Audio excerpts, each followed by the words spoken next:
Hello everybody, my name is ingeniousclown, and I think Battleborn is dying. Now those of you who frequent my channel may know that I enjoy Battleborn. I also enjoy Overwatch. I enjoy both of these games, I make content for both of these games, but it's hard to ignore the fact that Battleborn is not doing very well for itself. Now let's go ahead and take a look at the Steam charts, because that kind of paints a picture of what's going on here. So today, at the time of recording this, June 9th, 2016, Battleborn has a 24-hour peak number of players at 1,410 players. Now contrast that to a little over a month ago when it came out, where it peaked at 12,070. Now 12,070, as far as online multiplayer games goes, it's not a huge number. It's not a huge number, but it's a very respectable number. Now the problem is that that number never climbed. In fact, it's been dropping very considerably, as you probably have gleaned by the fact that I said that the 24-hour peak for today was 1,410. That's abysmal. Now, 1,400 people is a lot of people, but for a game like this, let me explain why it's not that many people.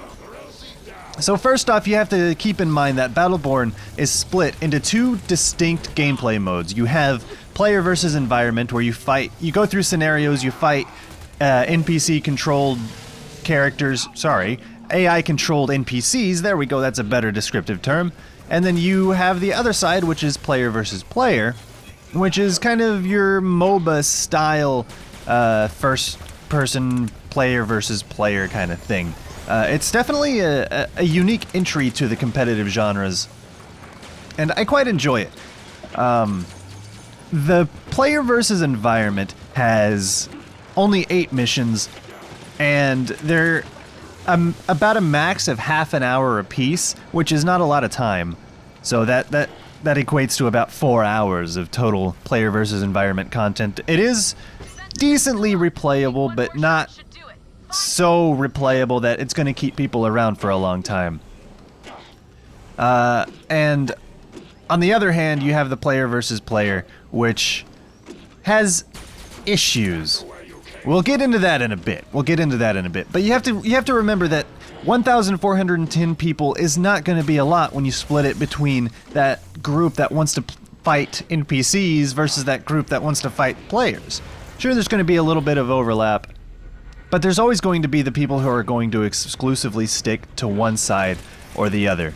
And of course, the people who exclusively stick to the campaign side are not going to help keep the PvP side alive. And the competitive player versus player side is really what I feel like this game is trying to make its living off of. You know what I mean? It's the kind of mode that games can build off of and just keep improving and build a solid user base on. But for some reason that's not happening.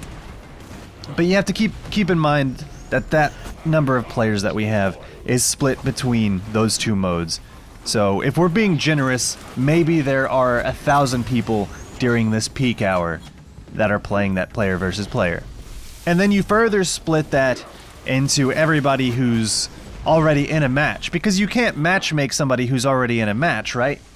So what you're left with is a very small subset of people. And within that very small subset of people, you're gonna have a really, really hard time matching people to people that they should be matched against. And that kind of gets us into the reason why this game is failing. When you are playing a competitive multiplayer game, what do you look for in a potential matchup? You want somebody who is around your skill level. If it's a team-based game, you want everybody to be around your skill level. You want all your teammates to be somewhere around your skill level, and you want your enemies to be somewhere around your skill level. But in my experience with Battleborn, this is a rare occurrence. what's happening more often than not is people get matched up on both sides, right? Like, I mean, that's obvious. That's pretty obvious.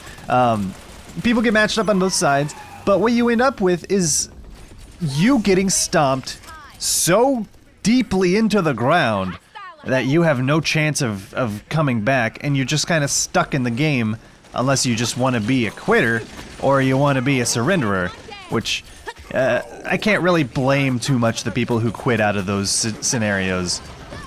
And I do like surrendering, especially if it's a lost cause. But conversely, if you're on the other side of that and you're the one stomping people into the ground, like, where's the challenge? Where is the excitement? Where's the adrenaline? There is no adrenaline. You're shooting people and they die and there's no threat to you. Like, there's no fun on either side. But I guess on the winning side, it's more palatable than being on the losing side. And if you're a player who picks up Battleborn and you love the player versus player, you love the concept of it, and you go in and you're just getting stomped, and you're getting stomp after stomp after stomp, and you can't win, you're just gonna get frustrated and you're eventually gonna quit because you're just gonna conclude that the matchmaking is garbage and you're not gonna play anymore. And I feel like that's what happened to a lot of people.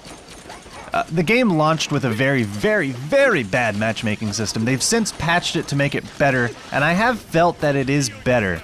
But I think at this point, the numbers have dipped so low that it doesn't even matter anymore. And all the people that have already quit don't care anymore. And it's a damn tragedy. It's a tragedy. And I can't even recommend that people buy Battleborn, because at $60, it did go back up to $60. It was down to $40 for a while. But at $60, it's not in a good state.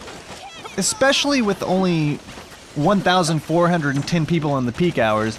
That's not even to mention the valley of like 576 players. It's not a lot of people, man. It's not a lot of people.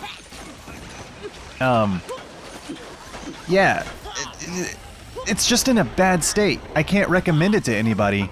And of course, because I can't recommend it to anybody, I won't recommend it to anybody, and I feel like a lot of other players are in the same boat.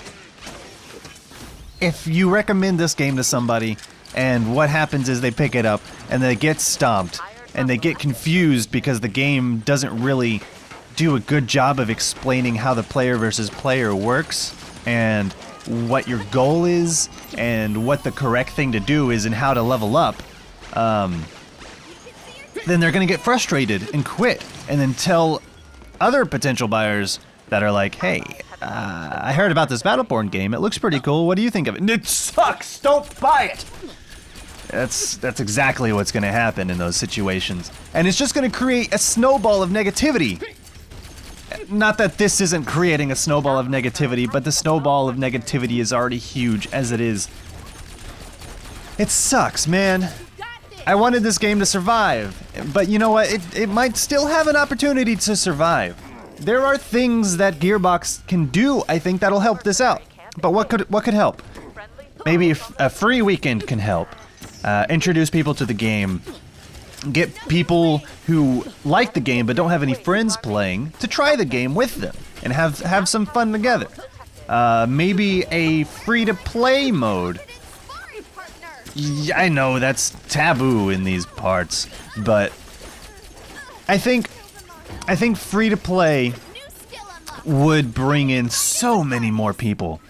And, you know, Gearbox can do something along the lines of rewarding players that already have bought the full game and spent the $60. Otherwise, they're going to lose the loyalty of those guys.